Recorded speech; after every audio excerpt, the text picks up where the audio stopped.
Sí, Murakami se la volvió a pelar.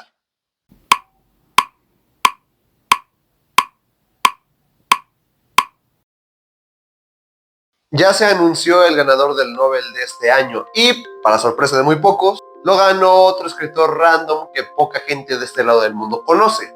La cuestión del Nobel ha sido siempre polémica, ya que ha dejado de lado a grandes nombres de escritores a lo largo de la historia.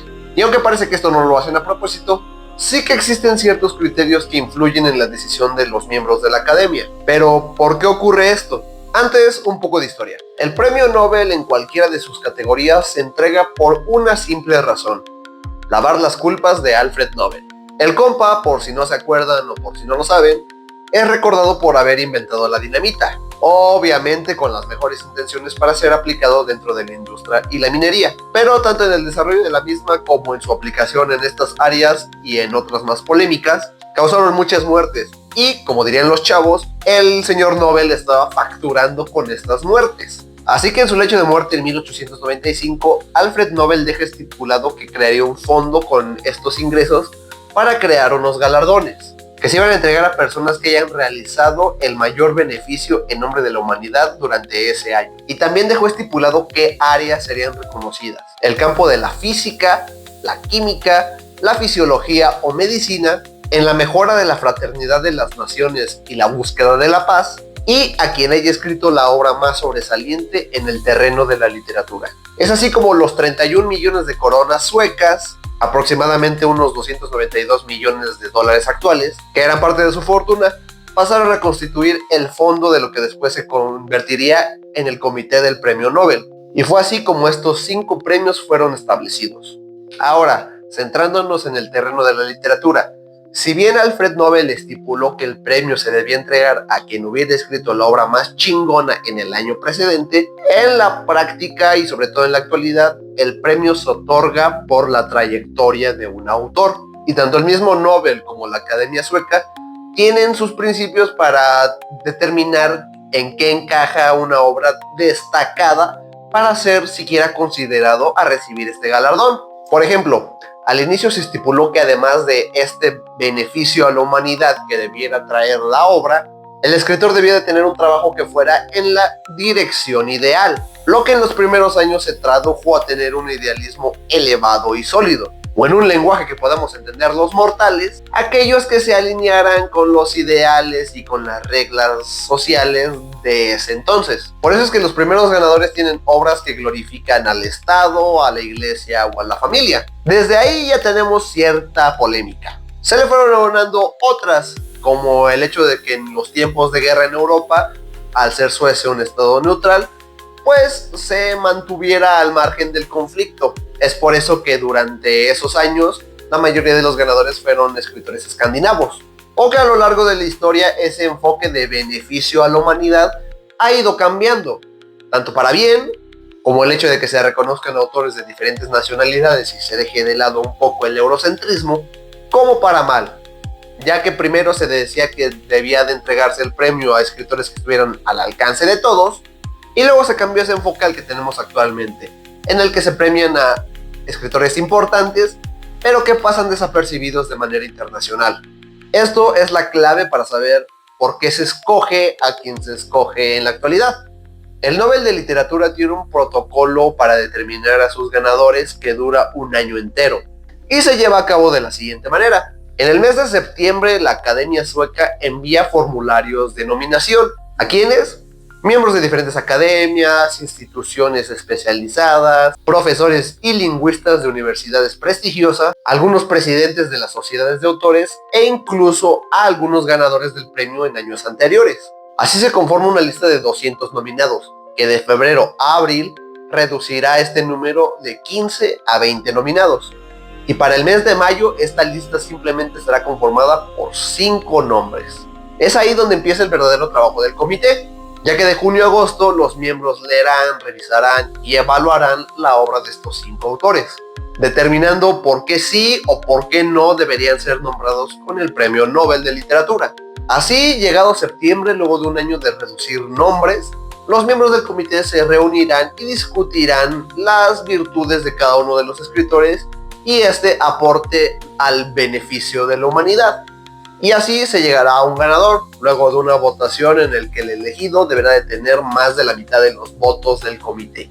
Y así en octubre se anunciará al ganador, quien recibirá el premio de las manos de su majestad, el rey de Suecia, en el mes de diciembre. Ok, ya sabemos de dónde viene el Nobel y cuál es el proceso por el cual una sola persona entre 200 nominados llegará a ser considerado para recibir el, digamos, máximo premio dentro del mundo literario. ¿Qué pedo entonces con las polémicas? En los nombres que quedaron de lado, qué tiene que ver la política al momento de escoger un ganador, o por qué América Latina, África u Oceanía han sido dejados de lado con un cinismo tal que parece miembro del partido de ya saben quién. En primer lugar, hay que discutir un poco la cuestión que dejó estipulada el propio Alfred Nobel en su testamento, que el premio se entregará a la obra más destacada y en la dirección ideal. Esto en la actualidad significa que el premio no busca reconocer la fama que ha acuñado un escritor, ni tampoco cuántos libros ha vendido, ni tampoco qué tan entretenidos llegan a ser. El Comité del Nobel premia la profundidad ética, filosófica e incluso estética de un autor. Esto quiere decir que los escritores y escritoras que experimenten con el lenguaje, planteen diversos dilemas morales, existenciales, filosóficos, o que desarrollen una voz literaria única, son aquellos que pueden ser considerados a recibir el premio. Es cuestión del aporte intelectual o estético al propio arte de escribir. Entonces, centrados únicamente en esta cuestión, ¿por qué autores como Camus, Saramago o Beckett, que han recibido el galardón y que cumplen al pie de la letra con estos requisitos, por qué no lo recibieron otros autores como, no sé, Wittgenstein, Borges o Bolaño? En el caso del filósofo austriaco, que sí tiene profundidad lingüística y filosófica, la cuestión es que sus textos no son meramente literarios, sino que eran textos filosóficos no narrativos. Camus usaba sus novelas y sus ensayos para describir algunas cuestiones filosóficas muy densas, mientras que Wittgenstein era filosofía pura. Pero entonces, ¿por qué premiaron a Bertrand Russell si es básicamente lo mismo? Porque con él se excusaron en el humanismo de su obra y en la cuestión de la libertad del pensamiento, alineados con los intereses y con la visión del Comité del Nobel. Y Wittgenstein era demasiado antisocial y hermético, y por ende su obra no encaja dentro de los ideales que tiene la Academia Sueca. Por otra parte, Borges, siendo el monstruo literario que es el día de hoy, en el mejor sentido de la palabra, innovando en la forma del cuento, el ensayo y la prosa poética, con la introducción de la metafísica y la paradoja en la narrativa moderna, y siendo una de las mayores influencias en todo el mundo literario, no lo ganó por una cuestión política.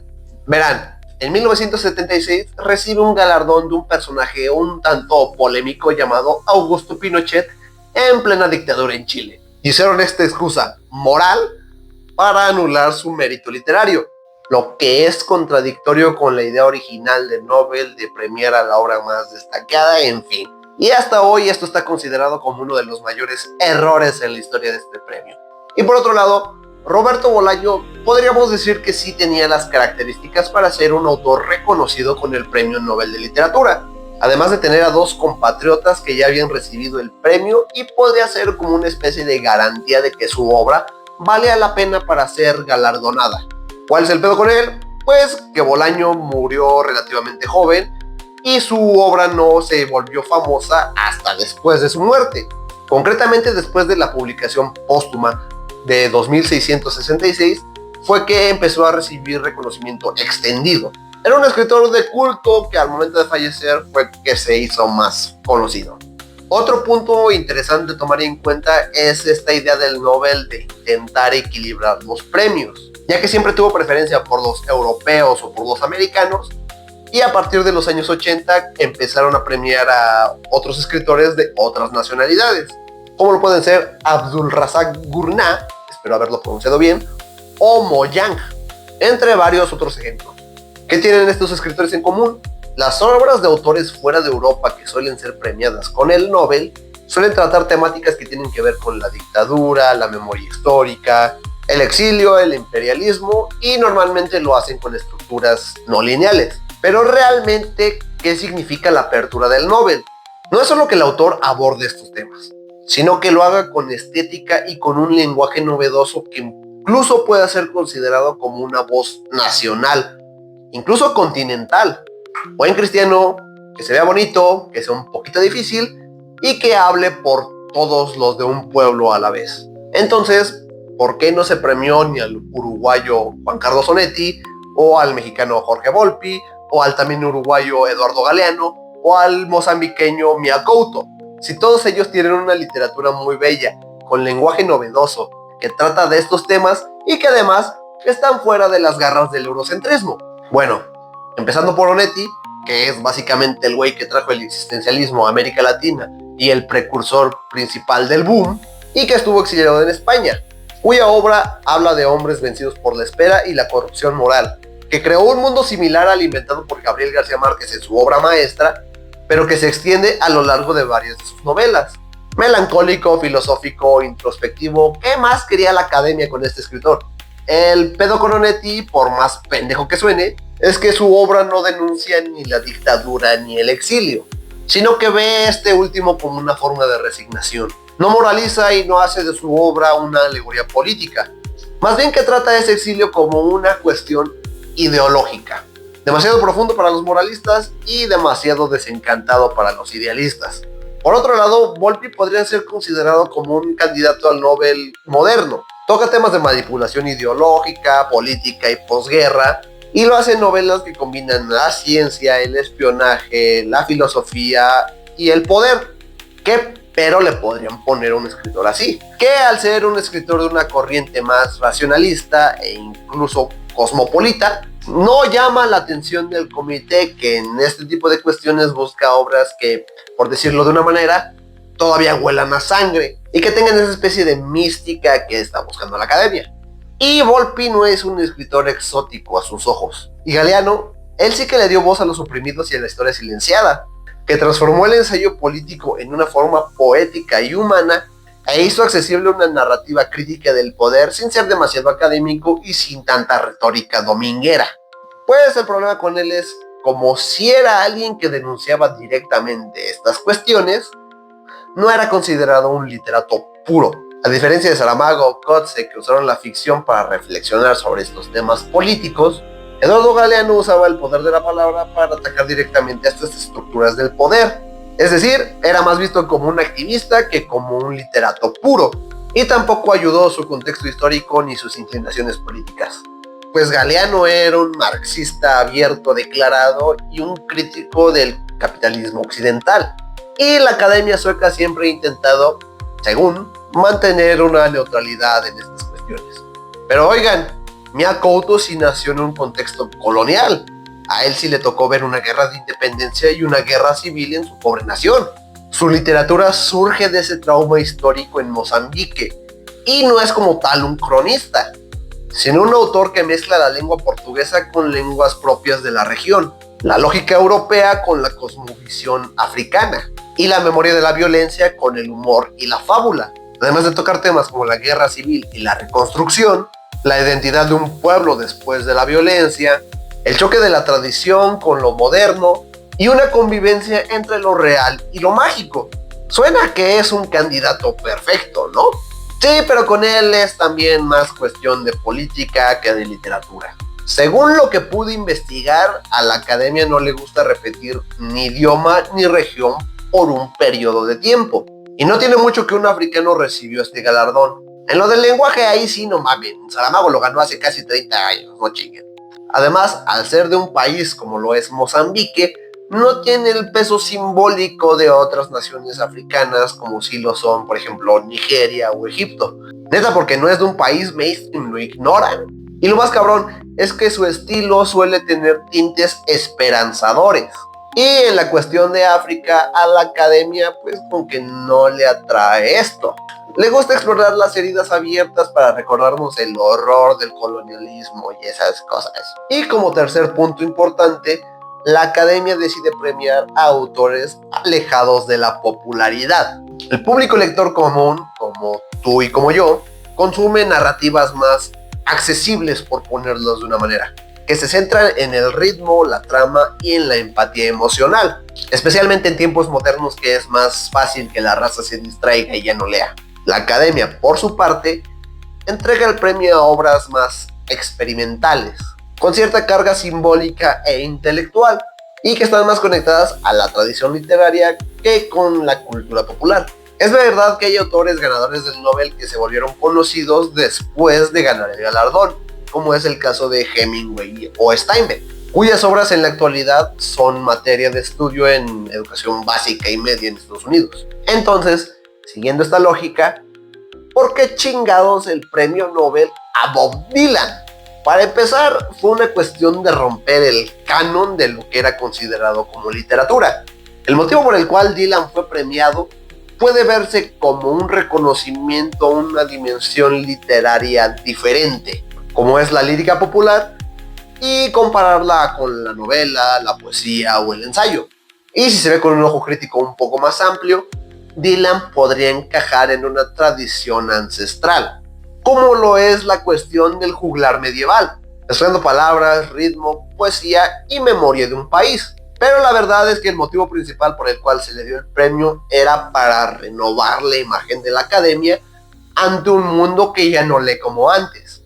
Ahora bien, ¿por qué específicamente él y no otros compositores que han sido igual o incluso más importantes dentro del mundo de la música? Ejemplo, Lennon y McCartney.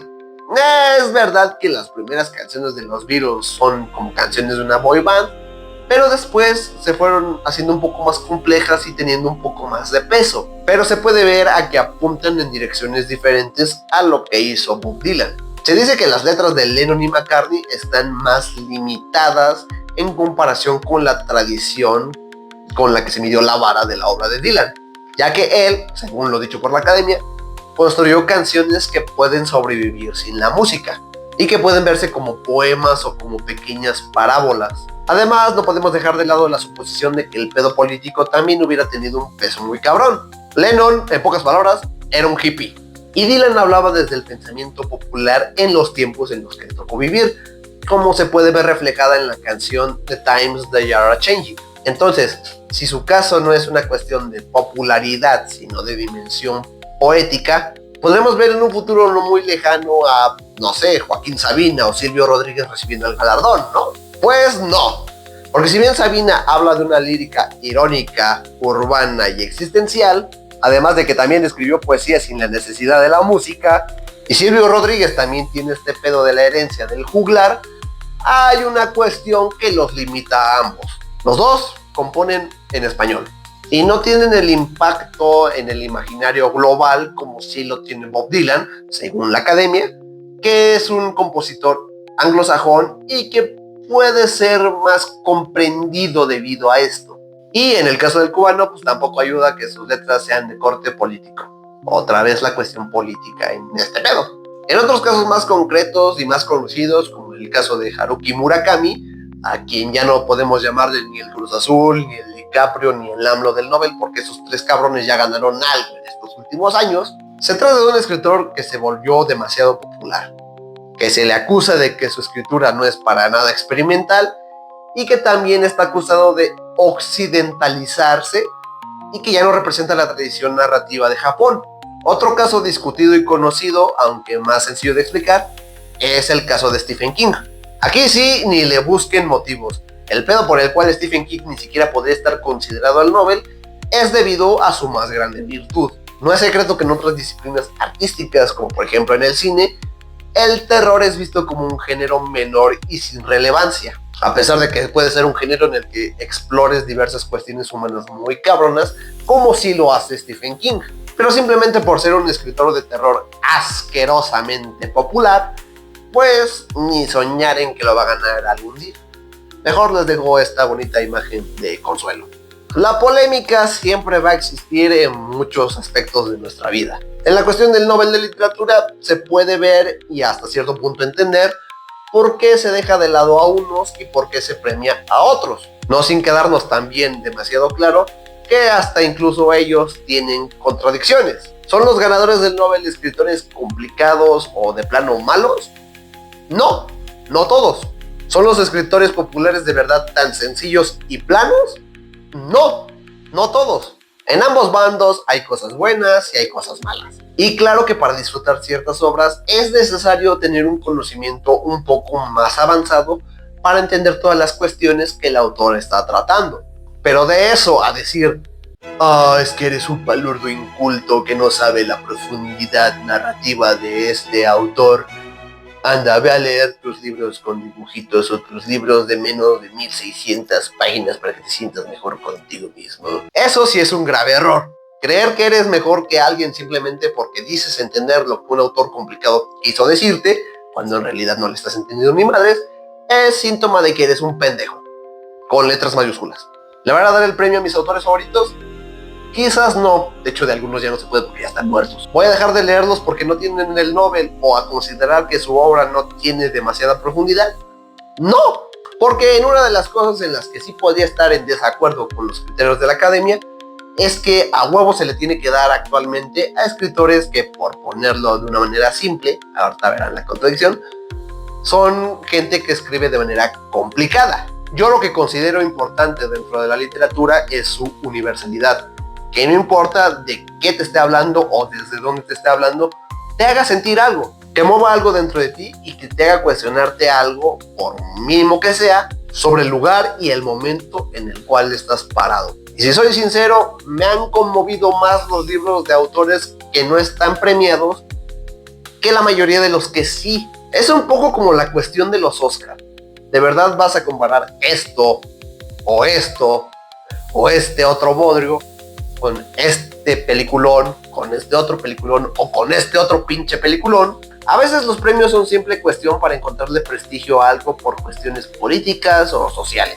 Yo me siento más conectado a otros libros. Ahí están Patria, La tumba, Las batallas en el desierto, La literatura nazi en América, Con una granada en la boca, La milla verde y muchas otras decenas de libros que han conmovido algo dentro de mí, a diferencia de algunos autores ganadores del Nobel que he leído y que no me han convencido del todo. Y sí, puede venir el mamador literario a decir que soy un cerdo inculto y que no entiendo la profundidad de su autor checoslovaco favorito, que inició su carrera escribiendo A la luz de la vela. Y si ese mamador literario me está viendo, felicidades por entender lo que está diciendo la obra de ese autor.